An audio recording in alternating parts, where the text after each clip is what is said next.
Hello guys, good morning. Meron naman pala tayong panibagong customer ngayon, malaking bangga yung i-repair namin. So, meron siyang insurance kaya mas madali lang sa may-ari na magpa-repair. So, insurance yung magbabayad. Kaya ngayon, gagawin namin, i-repair namin yung bangga. Yung kasama ko si Boy Lata andito. Boy Lata!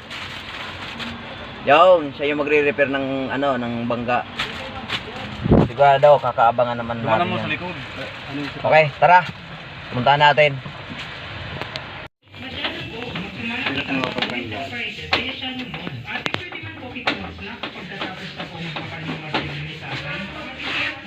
Ayan guys, ang laki oh.